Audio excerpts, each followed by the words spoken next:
Halo semua, nama saya Calvin. Hari ini saya akan membahas tentang analisa pertandingan. Jadi ini jadiin video spesial juga karena pertandingan yang saya lihat cukup banyak. Saya gabungkan dari liga top Eropa kayak Inggris, kemudian Italia, kemudian juga ada yang baru yaitu Prancis.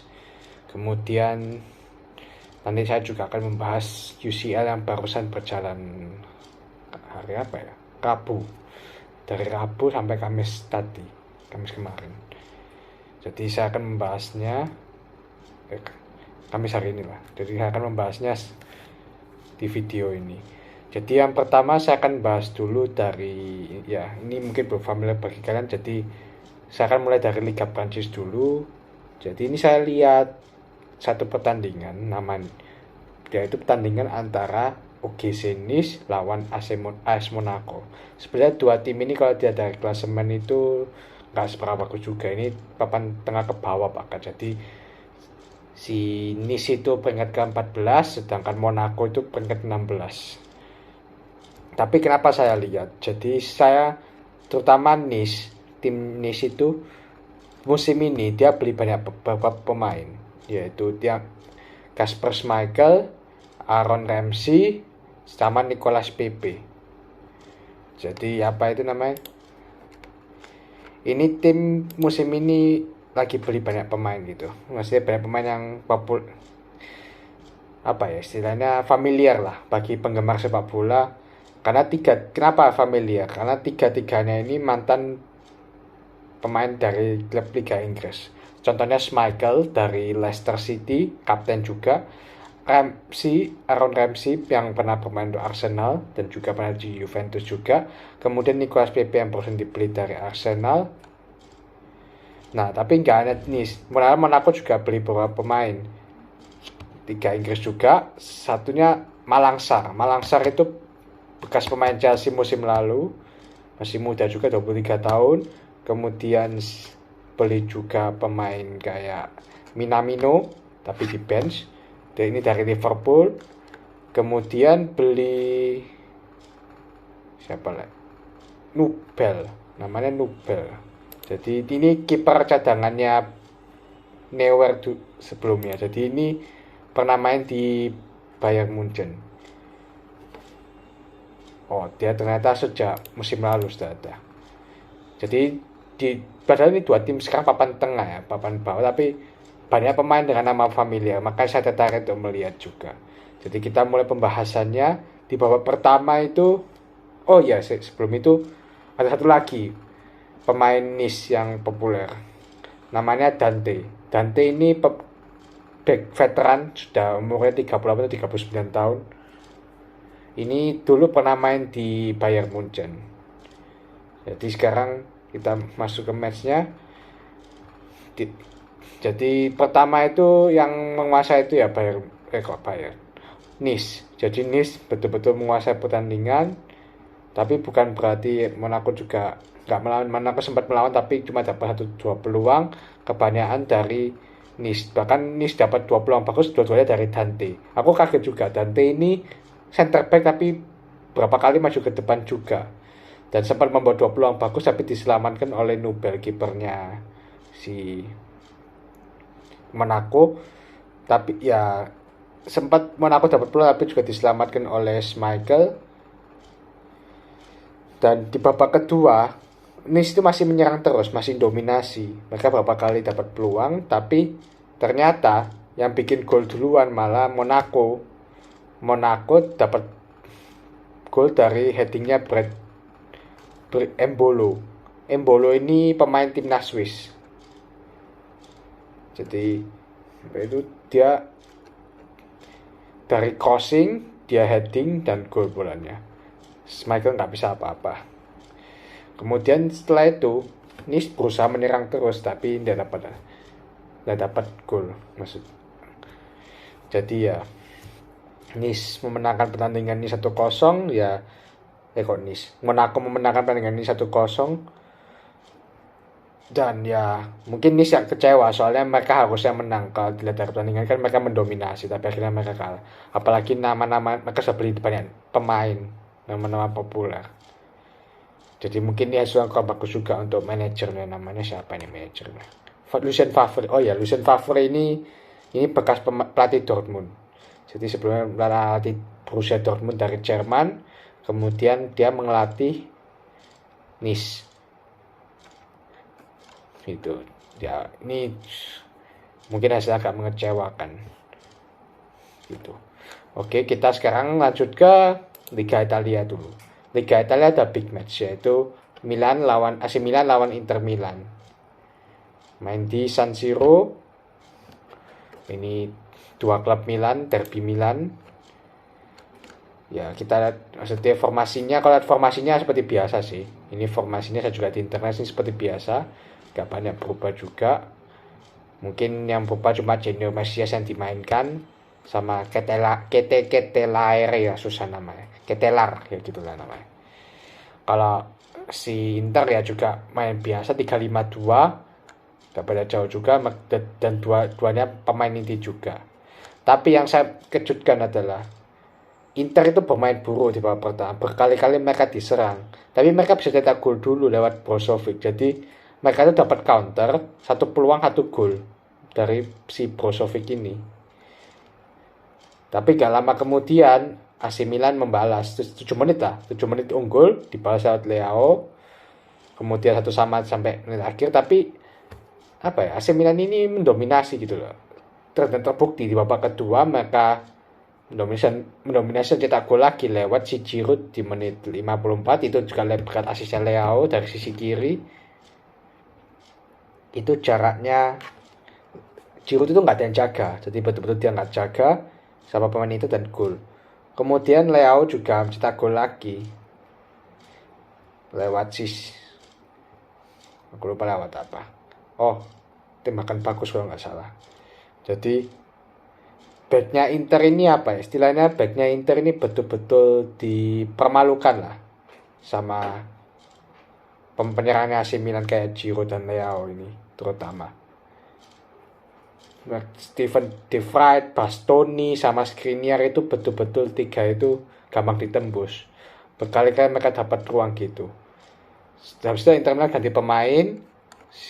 Penyerangnya itu siapa? Korea diganti sama Dzeko. Dan dalam lama kemudian Dzeko langsung cetak gol lewat asisnya Matteo Darmian dari sisi kiri. Ditendang sama Dzeko. Dzeko ini kelebihannya walaupun dia lambat ya, agak lambat, tapi finishingnya dia itu bagus. Pada usianya sudah 36 tahun, tapi finishingnya bagus. Jadi dalam satu peluang dia bisa cetak satu gol. Dia pemain yang efektif gitu, itu kelebihannya Dzeko dari sisi finishingnya gitu. Setelah itu kan Inter kan bermain buruk di sebelum gol keduanya ini. Setelah gol kedua mereka berhasil mencetak gol kedua, mereka malah bermain lebih menyerang. Bahkan si Mike Maignan, bacanya Maignan, tapi tulisannya Maignan, Mike Maignan, itu melakukan dua save gemilang, 2 save atau 3 save aku lupa, 2 save rasanya, 2 save gemilang. Jadi kalau enggak itu mungkin seri itu bahkan bisa kalah AC Milan. Tapi istilahnya kipernya ini juga bisa dibilang man of the match lah, kiper sama si Leao. Untuk Leao ya dia finishingnya yang bagus, kecepatannya luar biasa ini pemain. Cuma mungkin dia harus benahi dribblingnya, soalnya dribblingnya masih banyak yang kurang. Itu sih. Ya selamat buat AC Milan kemenangannya juga. Dan kita sekarang lanjut ke Liga Inggris. Liga Inggris ini ada 2 pertandingan yang saya akan bahas, yaitu pertama Everton lawan Liverpool, kemudian MU lawan Arsenal. Kita bahas Everton lawan Liverpool dulu. Skornya 0-0. Tadi kelewatan AC Milan lawan Inter skornya 3-2. Everton lawan Liverpool hasilnya boleh 0-0. Tapi ini pertandingan seru. 2 tim itu saling menyerang. Everton tak pikir-pikir bus, ternyata enggak, nyerang. Mereka dapat peluang, mereka nyerang, tapi Alisson main bagus.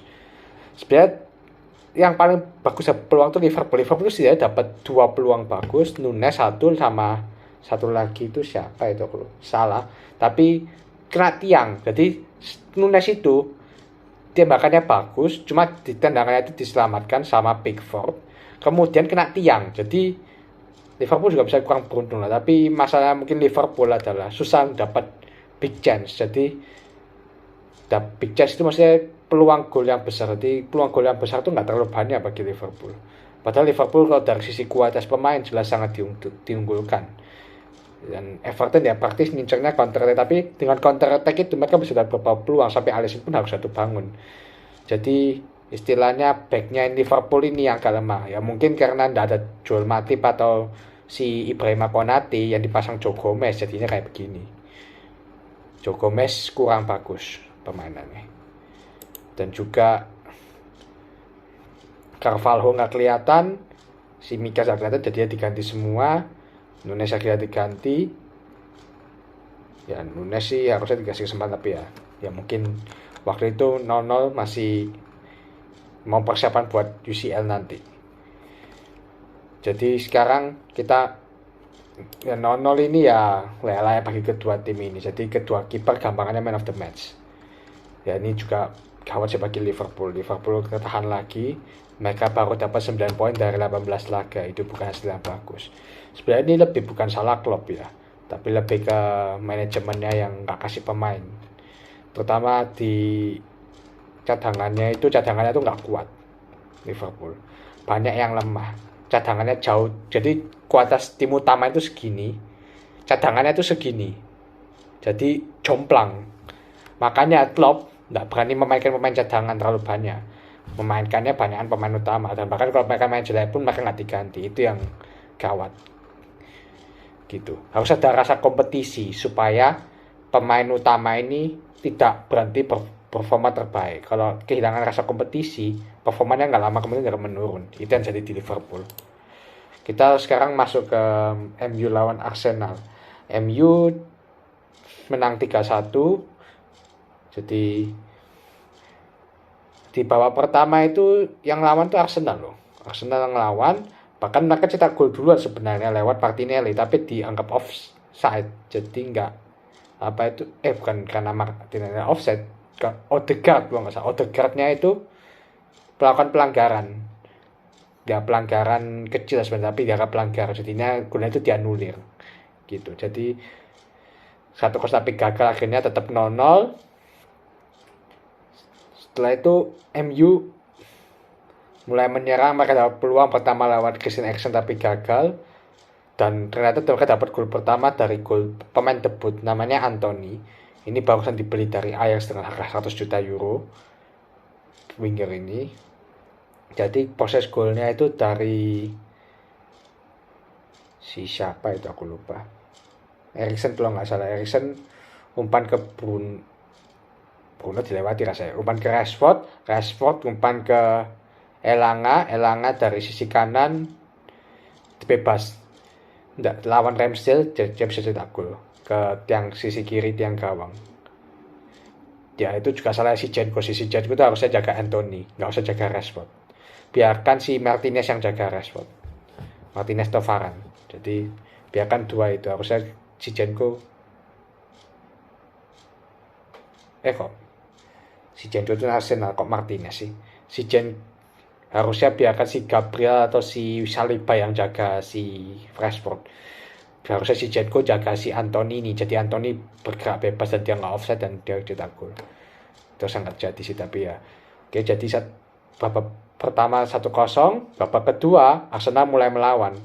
Mereka berapa kali menyerang dan akhirnya mereka bisa cetak gol lewat si Bukayo Saka di menit 60. Jadi golnya itu lewat kerjasama dia sama siapa ya, aku lupa.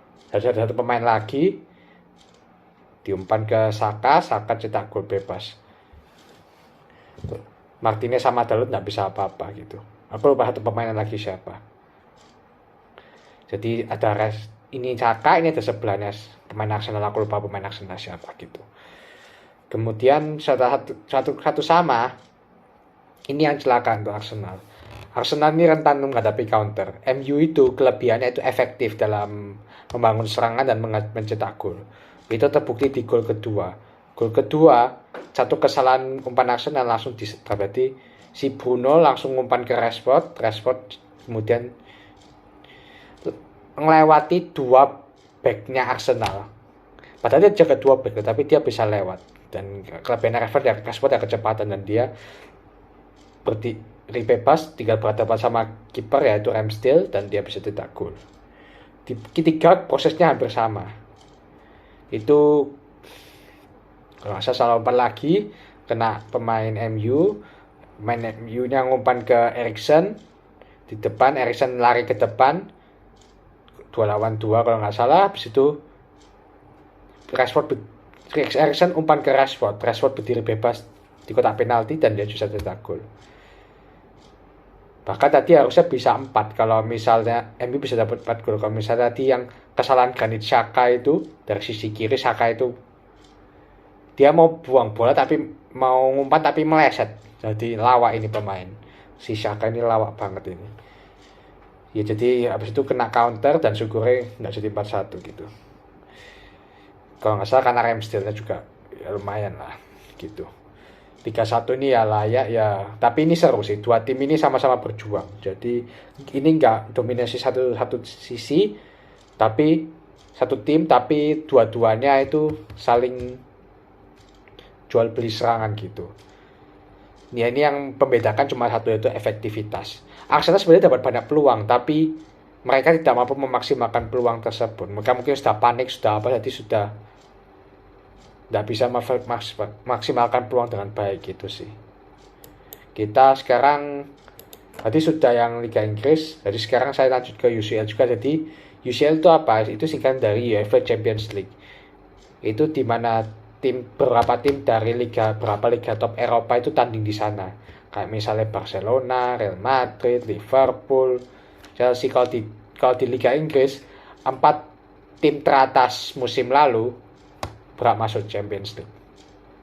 Kalau klub lain, kalau di liga lain beda-beda, ada yang 3 klub, ada yang 4 klub gitu.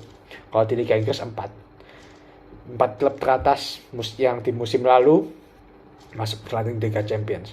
Yang pertama saya mau bahas itu PSG lawan Juve. Dua tim ini di atas kertas ya seru, tapi ya seru karena kedua-duanya tim besar, tapi PSG ini lagi di atas angin soalnya mereka performanya lagi cukup bagus, sedangkan Juventus akhir-akhir ini agak terseok-seok. Walaupun mereka sempat menang 2-0 lawan Spezia, tapi selebihnya mereka pemainnya hancur, apalagi karena mereka juga kehilangan gelandang kreatif yaitu si namanya Angel Di Maria.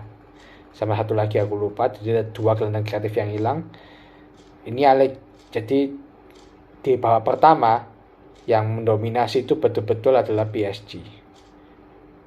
Jadi PSG ini betul-betul mereka menguasai bola, mendominasi pertandingan. Mereka akhirnya bisa cetak gol lewat si Mbappe di sekitar menit keberapa gitu, aku lupa. Bentar saya lihat dulu.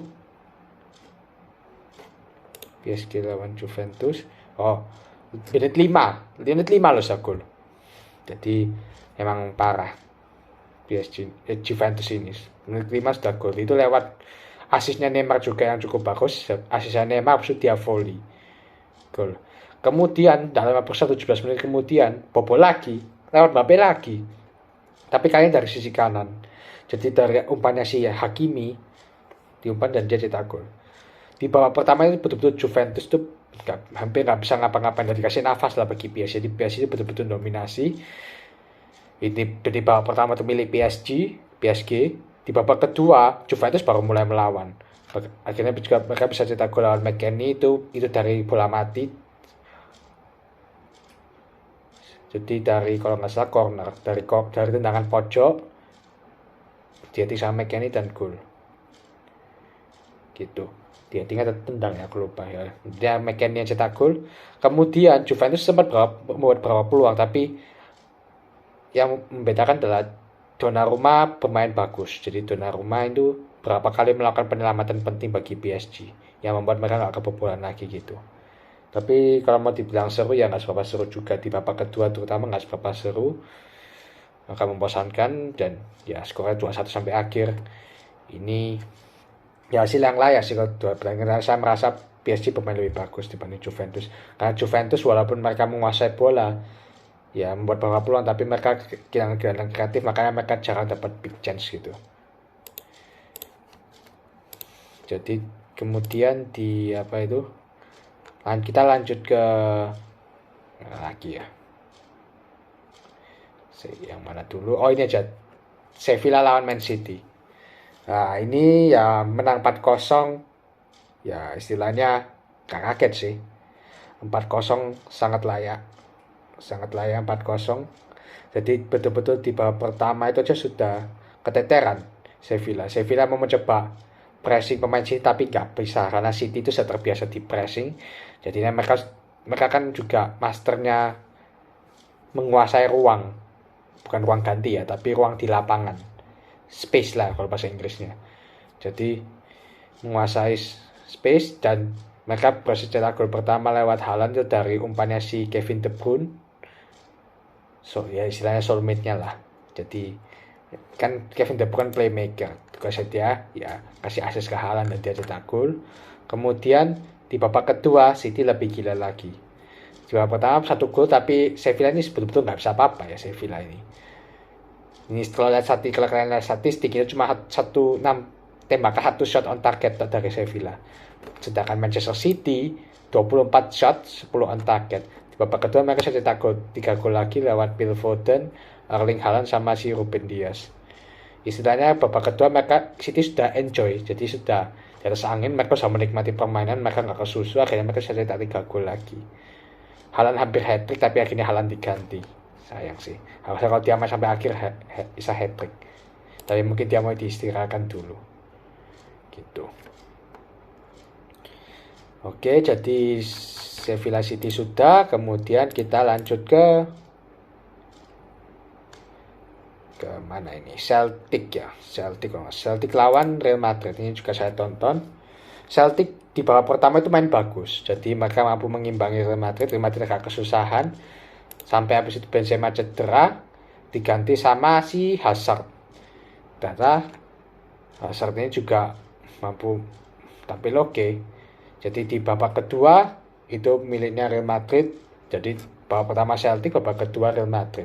Real Madrid baru mulai menemukan pattern serangan yang bagus. Akhirnya mereka cetak 3 gol. Pertama lewat Vinicius Junior, lewat asisnya Eden Hazard kalau nggak salah. Kemudian Luka Modric itu asli, itu golnya bagus banget. Dari lewat pakai kaki kanan. Rasanya itu kaki terkuatnya nggak ya kurang tahu. Tapi tendangannya itu melengkung gini.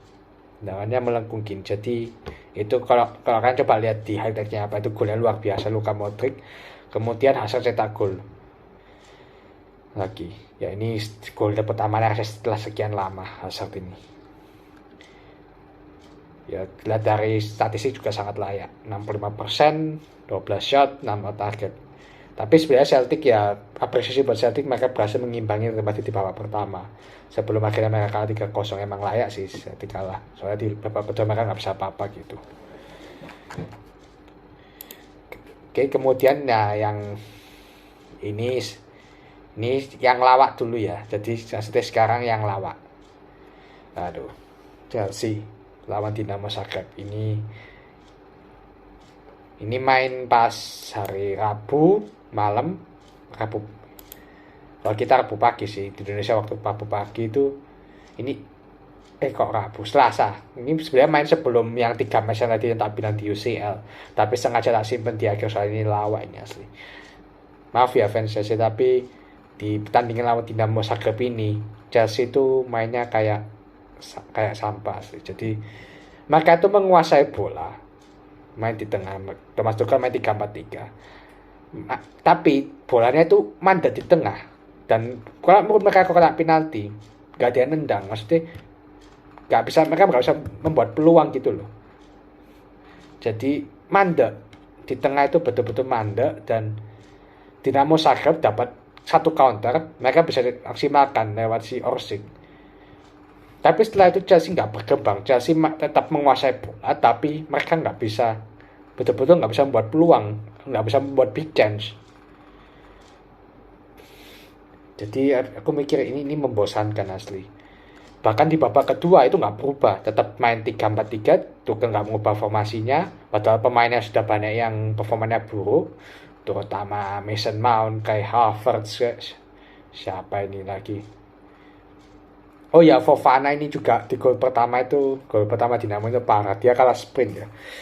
Padahal harusnya dia apalagi masih umur 21 kok sudah kalah sprint ya. Itu kayak pemain umur 40 tahun aja kalau sprint. Padahal pemain segini ya nggak seberapa cepat juga, tapi dia kalah sprint. Nah, dia parah nih. Fofana ini mungkin pembelian agak kurang tepat mungkin bagi Chelsea. Di babak kedua nggak improve, tetap muter-muter aja terus. Kalau kalian lihat di akun-akun bola yang lain itu bilangnya Tuchel ball muter terus. Jadi sampai kotak penalti balik lagi, kotak penalti lagi balik. Kayak mirip-mirip taktiknya Allegri lah. Kesini balik. Cuma kalau Juventus kan karena nggak ada gelandang serang. Kalau Chelsea ini karena taktiknya ini yang sudah usang. Ini juga berapa bulan juga ngomong gitu. Dan ini sebenarnya Chelsea bisa kalah 2-0, 3-0. Cuma karena Kepanya lagi bagus, makanya mereka tetap ya, maksudnya hanya 1-0. Tapi meskipun 1-0, tetap memalukan bagi Chelsea. Dan akhirnya setelah pertandingan ini Tuchel langsung dipecat. Jadi ya, kalau ada pertandingan ini sih sangat layak sih. Ada beberapa legenda yang bilang kayak kira-kira itu dibilang dikasih waktu. Ya mungkin ya, tapi sebenarnya musim lalu pun dia enggak begitu bagus juga. Soalnya dia di Chelsea itu kualitas squadnya oke, cuma sayangnya pelatihnya Tuchel ini belum mampu memaksimalkan. Jadi musim lalu pun mereka hanya di peringkat 3, tinggal sekitar 10-15 poin dari Liverpool sama City. Sekarang di Liga pun mereka dari 5 laga atau 6 itu cuma dapat berapa 10 poin, jadi nggak banyak juga. Jadi ya Tuchel ini parah istilahnya. Ya memang mungkin sudah layak sih dipecat. Dan katanya siapa itu Graham Potter mau direkrut sama si pemiliknya Arsenal namanya pemiliknya Chelsea namanya Todd Boehly. Jadi ya istilahnya apa itu ya semoga dia mau melatih Chelsea, si Potter ini. Itu pelatihnya Brighton dan dia performanya cukup apik kita lihat sih. Jadi mungkin bisa untuk latih Chelsea. Kemudian kita lanjut ke hari kedua UCL. Jadi tadi itu hari pertamanya, yang keduanya ada. Jadi ini agak banyak ya. Jadi ini bisa sampai di atas 30 menit. Soalnya emang pertandingan yang saya lihat itu banyak. Yang babak kedua itu ada siapa itu namanya?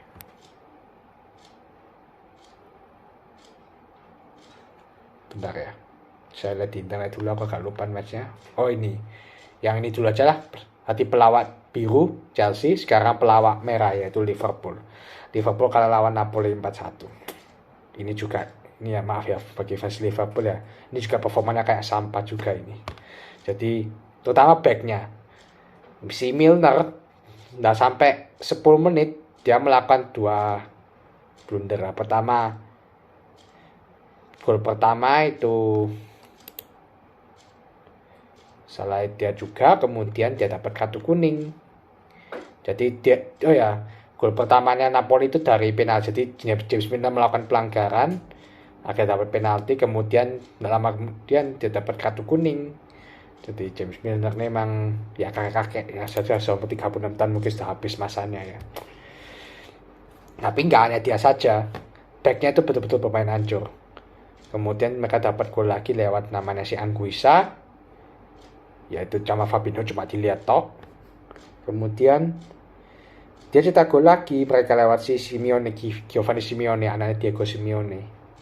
Bayangin tim lawan kayak Liverpool, tim besar, di babak pertama ketinggalan 3-0 lawan Napoli. Ya parah sih. Terutama back-backnya Van Dijk kayak Joe Gomez kayak Robertson, TAA, Trent Alexander-Arnold itu nggak perform. Istilahnya nggak perform kayak biasanya lah. Biasanya mereka pemain bagus tapi kali ini jelek. salah sih, benar, betul. Jadi di babak pertama 3 gol, babak kedua apalagi gol ya, nggak lama tuh, tinggal cuma 2 menit gol lagi di menit 47 lewat Zielinski cetak 2 gol. Aduh, aku 4-0 ini sudah pasti pemain Liverpool aku sudah yakin ini nggak akan menang nih Liverpool, dan betul akhirnya cuma bisa cetak 1 gol lewat Luis Diaz, itu pun skill individu. Sisanya wes ya hancur. Salah nggak kelihatan juga momen salah di mana itu. Firmino juga di mana. Ya kalau Joe Gomez ini rasanya Januari mending jual aja lah. Ini pemain. Nah berkembang selama dia di Liverpool, dia mainnya masih kayak gini. Joe Gomez kayak James Milner itu ya mungkin habis ini tahun depan wes pensiun aja mungkin. Sudah habis masanya. Kalau saat ya yang lain itu mungkin masih bisa, cuma ya apa ya, mereka harus mengaca lah performa mereka. Terus satu tim ini hancur, satu tim ini betul-betul hancur. Dan ya sayangnya juga bagi Jurgen Klopp, dia nggak punya taktik pengganti. Jadi kalau taktik yang pertama nggak bisa ya, kan biasanya kan pelatih kan taktik pengganti, ini kali ini nggak ada jadinya ya. Mungkin karena mereka sudah main sekian lama, Klopp yakin, makanya Klopp nggak menyiapkan rencana pengganti, padahal sekarang lagi usang dan banyak pemain yang cedera juga. Tapi walaupun banyak pemain yang cedera kan, pemain intinya kan masih banyak. Cuma ya pemain intinya masih banyak ya, tapi nggak perform gini ya jadinya susah juga. Itulah juga PR bagi Klopp. Aku sih harap Klopp nggak dipecat sih, soalnya sebenarnya bukan sepenuhnya salah Klopp juga, ini juga salahnya si FSG, yaitu pemiliknya Liverpool, manajemennya, karena ya nggak kasih pemain, terutama di benchnya itu ya segini. Ini kualitas apa itu, starting line up-nya benchnya segini, benchnya itu hancur, betul-betul hancur gitu sih bench cadangannya. Nah ya, jadi 4-1 ya. Jadi ini Liverpool mungkin harus mengajar, soalnya akhir-akhir ini mereka pun bermain buruk. Lawan si Newcastle menang di menit-menit akhir, kemudian lawan Everton seri, lawan ini enggak. Jadi mereka lagi emang top sekarang. Kemudian kita lanjut bahas apa itu, yang mana dulu ya, ini aja dulu. Tottenham lawan Marseille ini saya jujur ya, saya lihat cuma lihat babak kedua, jadi saya cuma lihat 45 menit, saya nggak sempat lihat babak pertamanya. Dan saya di babak pertama saya cuma lihat dari ada highlightnya gitu, cuplikan, tapi namanya minimax. Jadi minimax itu nggak cuma yang gol-gol, tapi juga apa itu, peluang-peluang besar, semua peluang besar gitu. Kalau aku lihat di babak pertama itu istilahnya hampir imbang lah dua tim ini. Jadi Marseille pun nyerang, Tottenham menyerang, sama-sama dapat peluang gitu, tapi nggak ada gol. 0-0. Babak kedua si namanya pemain Marseille, namanya si Mbemba ini dapat kartu merah karena menekel Son kalau nggak salah, atau siapa gitu lupa. Jadi dapat kartu merah, Tottenham di atas angin. Tottenham mulai menyerang, akhirnya mereka bisa cetak 2 gol. Uniknya 2 golnya itu dari Richarlison itu sebelumnya cetak gol, jadi ini gol pertama dan keduanya dia bersama Tottenham, dan dua-duanya itu heading. Dan kalau nggak salah proses golnya hampir sama juga, jadi ya unik lah. Jadi emang ya sejak kartu merah itu ya Tottenham lah yang menang istilahnya. Tapi ini ya kalau Tottenham bersaing di UCL, di Champions League, gak bisa main kayak gini. Kalau lawan tim besar mungkin mereka selesai. Ini juga lawannya cuma Marseille, walaupun Marseille juga tim besar ya, tapi dari Liga Prancis jelas kualitasnya di bawah Tottenham gitu sih. Kemudian yang terakhir yaitu, ini harusnya terakhir sih, Inter lawan Bayern Munchen. Ini saya juga lihat di TV, menang 2-0. Ya layak sih. Dari detik pertama itu yang mendominasi itu Bayern. Serius Bayern. Inter itu praktis kiper debutnya ini namanya Andre Onana ini dari Ajax ini, dia jatuh bangun. Jatuh bangun menyelamatkan gawang. Karena diserang terus sama Bayern. Bayern ngepres terus, nyerang terus. Akhirnya mereka bisa cetak gol lewat si Leroy Sané. Aku lupa saya benar, dari asisnya si siapa ini? Oh, Kimmich. Joshua Kimmich. Itu gelandang tengah. Double pivot lah, salah satu double pivot. CDM Central Defensive Midfielder. Gelandang bertahan lah itu. Jadi si Kimmich umpan ke Leroy Sané yang posisinya di winger dan golnya oke sih. Kemudian Bayern menyerang terus, tapi Onana berhasil menyelamatkan. Nah, yang lawan di babak kedua, Bayern itu sebenarnya sudah gak ngegas, tapi mereka dapat peluang lagi. Jadi dari, kalau nggak salah si Sané jadi golnya itu prosesnya itu pertama dari umpan 1-2-nya dengan Sadio Mane dan Leroy Sané. Leroy Sané umpan ke kiri, tapi bolanya kan mau diintercept sama Danilo Ambrosio, tapi malah dia tendang ke gawang. Ya kalau aku sih kalau lihat posisinya itu ya harusnya bisa dicegah sih gol bunuh diri, tapi dia malah lawak si Ambrosio iki, malah tendang ke gawang sendiri. Ya lucu sih, sajanya itu bisa dihindari. Ya ini juga kapten lagi, aduh. Kaptennya pun tidak menginspirasi, jadi ya sudah, kalah 2-0 Inter. Jadi syukurnya nggak lebih, soalnya Inter Bayern sudah nggak ngegas di babak kedua. Mungkin kasih sama Inter ya mungkin. Jadi babak kedua sebenarnya nggak seberapa seru lagi gitu. Ya skornya 2-0, ya layak. Bayern memang layak menang gitu sih. Wih, sudah 37 menit. 36 lah.